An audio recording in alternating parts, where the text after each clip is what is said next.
circumstances, which would be warm weather, water temperature probably being the #1 factor in delayed mortality. On the high end, you're looking in the high 30s to low 40%. On the high end. The low end could obviously be zero. If we had a bass tournament today and we caught 2,000 bass out of Norris Lake and they were carried around for 6 or 8 hours in live well with water temperatures and oxygen levels with cold water, I would bet my life every one of them will live for months and years. So that 90 percentile thing for tournaments is not, you know, we took some issue with that. Delayed mortality is real. It happens. We're not going to suggest that it doesn't. I also couldn't find any studies, and I spoke to some people that were in conservation that couldn't find any studies directly related to the impact of a fishery due to delayed mortalities in bass tournaments. Now, common sense tells you if we're killing 90% of the tournaments that are weighed in, we're going to decimate that fishery quickly. And we believe that too. But, like I said, most of my research indicates that, you know, maximum is 40% in severe situations. Minimum could be all the way to zero. Another thing, as far as smallmouth bass go, delayed mortality is markedly worse in warmer weather. And for our area in upper East Tennessee, we're talking about June, July, August, probably into September. Tournament activity is not as much during these months, and smallmouth become less and less of making up tournament bags, so to speak. Fishermen catch less smallmouth when the water's hot. So there again, there's some kind of curve there that lessens the impact a little more. That is some of the things we wanted to address. You know, I've got a pile of studies on delayed mortality. If anybody'd like to see them, if anybody'd like to discuss any of those numbers, I could try to get you specifics. I believe most of the biologists with TVA would agree in that 10 to 40% range, 40 being exceptionally high. Like the mayor said, and you know, there's a lot of money changed hands due to bass tournaments.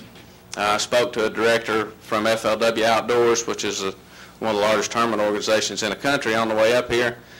He told me they just got an economic impact study in that a one-day BFL tournament, which is a weekend type tournament, they're centralized in areas to accommodate local fishermen in various areas.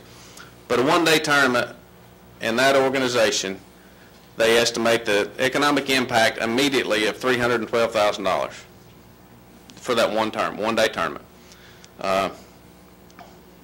You know, those tournaments can draw up to 200 boats.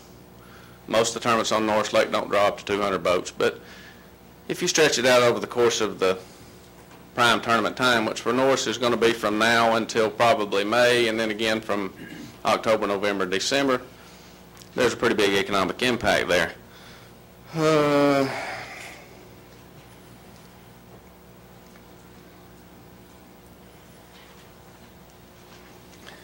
You know, I suppose from a tournament standpoint, some of the myths we heard about delayed mortality were really the main thing I would like to address.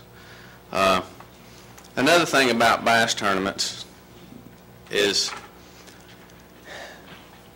tournaments haven't been going on that long in the grand scope of things. Bass tournaments have been going on since the 60s. People have been hunting for as long as we've been alive, but bass tournaments have just been going on for a few years relatively. But it has become kind of a legacy thing for fishermen. My dad fished a few club tournaments, small tournaments, things like that. Kind of got me into it. I've managed to make some of my living at it.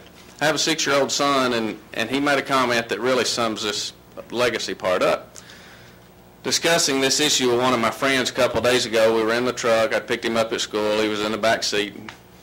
I told him, I said, you know, I'm involved because I want tournaments to continue in our area. I don't know if Garrett will ever fish a big tournament or not. He may not, he may never, and that's fine. But if he wants to, I would love for tournaments to be around. And he was wiggling. I could kind of tell he was fidgeting in the back seat. When we finally got home and I got out and I got off the phone, he looked at me with the look that only a 6-year-old can give you and said, "Dad, you know I'm going to fish big tournaments." So, bass tournaments can be a legacy. Bass tournament fishermen are not there to exploit a resource. We're not there to try, it's not a sweep through town, try to use and abuse kind of thing. It is really not, okay? Yeah, a lot of us got boats that run really fast and we tend to move up down the lake pretty quick.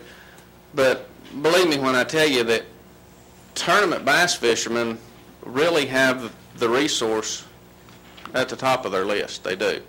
Tournament started catch and release. If we never had catch and release, we wouldn't have this argument today. There wouldn't be any bass in the lake.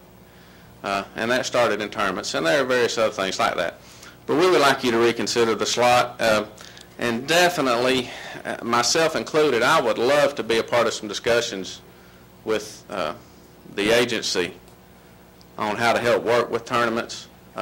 There's no doubt tournament fishermen need to be better educated. There is stuff on the agency's website that tips on how to run successful tournaments and successful weigh-ins.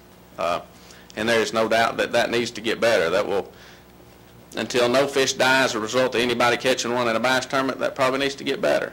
But we don't really feel like we're a huge, we're not a detriment to the smallmouth population on that lake.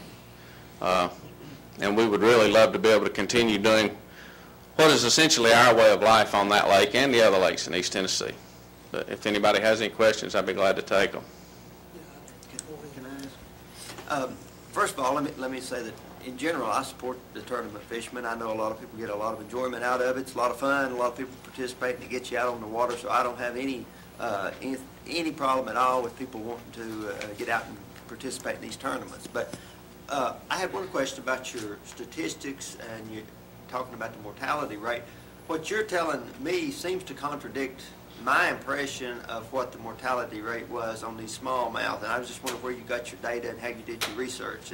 And I don't know, maybe Bobby or somebody, did that seem to differ from what we kind of thought about mortality rate of smallmouth in these tournaments? I don't know, but maybe you can hear what research he's got or where he got his statistics, and you can comment on it. Well, I would defer that to our expert. That's Dr. Phil Batola, who did research on mortality of smallmouth bass. If you'd like to say something. I wasn't prepared to speak today. I thought we were going to talk about other things. All righty. The scientific literature does not agree with what was being said there. The 10 to 40% is not the high end. More like 60 or 70% would be the high end of mortality after a tournament. A really bad tournament, badly run, in the worst weather conditions, could be perhaps 75 or 80%. That's the high end. And in a well-run tournament at good times of the year, you're absolutely right, it could be nearly zero. But 40% isn't the high end at all for smallmouth or largemouth. Well, that was the impression that I'd always got. That's what we always Yes. had heard. So maybe, I don't know, Mr. Malden, where did you get your data, or how did you do that research? I'd be glad to look at it. Have it with me. I'm going to try to find it as quick as I can on some of it. I basically got on the computer and, Googled mortality rates in bass tournaments.